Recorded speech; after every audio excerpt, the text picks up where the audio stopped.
좋은 아침입니다. 오늘 주시는 하나님의 말씀은 마태복음 2장 1절에서 6절입니다. 헤롯 왕 때에 예수께서 유대 베들레헴에서 나심에 동방으로부터 박사들이 예루살렘에 이르러 말하되 유대인의 왕으로 나신 이가 어디 계시뇨?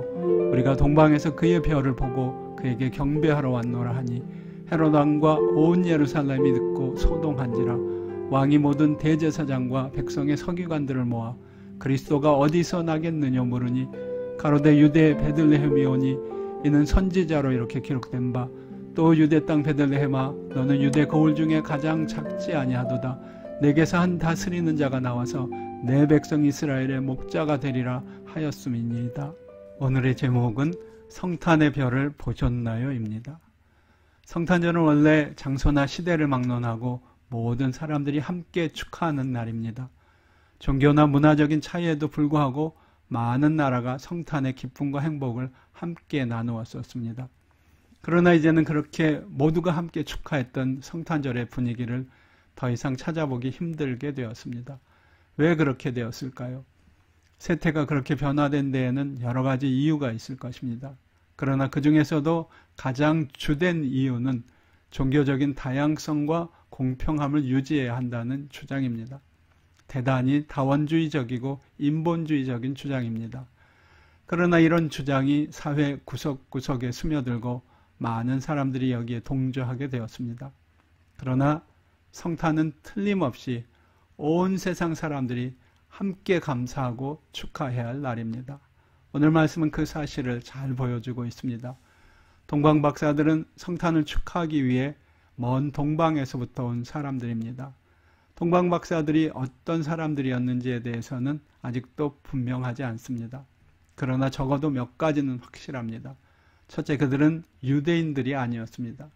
그들은 별을 보고 먼 곳에서 성탄을 축하하기 위해 찾아온 외국인들이었습니다. 그들은 태어난 아기가 유대인의 왕이라는 사실을 잘 알고 있었습니다.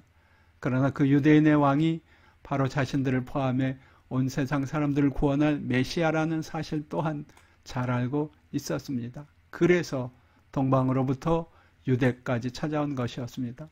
즉, 성탄은 유대인들만을 위한 것이 아니라 온 세상 모든 사람들을 위한 하나님의 은혜라는 말씀입니다. 그것은 하나님께서 별을 통해 동방 박사들을 인도해 주신 점에서도 분명히 드러납니다. 별은 특별한 장소가 아니라 온 세상을 비치는 광명입니다. 즉, 성탄의 축복은 별이 비치는 온 세상을 위한 것이라는 의미입니다. 하늘의 별을 볼 수 있는 모든 사람이 다 성탄의 은혜를 누릴 수 있다는 말씀입니다.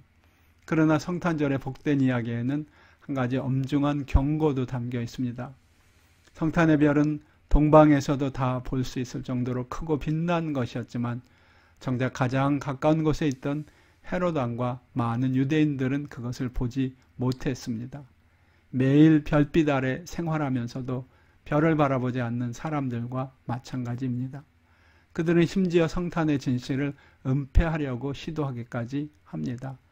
안타깝게도 지금도 그런 어리석은 생각에 빠져있는 사람들이 있습니다. 그러나 별을 통해 온 세상에 보여주신 그 성탄의 은혜와 진실을 막을 사람은 아무도 없습니다. 아기 예수는 탄생하셨습니다. 세상 모든 사람들을 위해 오셨습니다. 임마누엘, 주님은 우리와 함께 하십니다. 금년 성탄에는 이 놀라운 축복과 기적을 여러분 모두 놓치지 않고 함께 누릴 수 있게 되기를 간절히 소원합니다. 메리 크리스마스.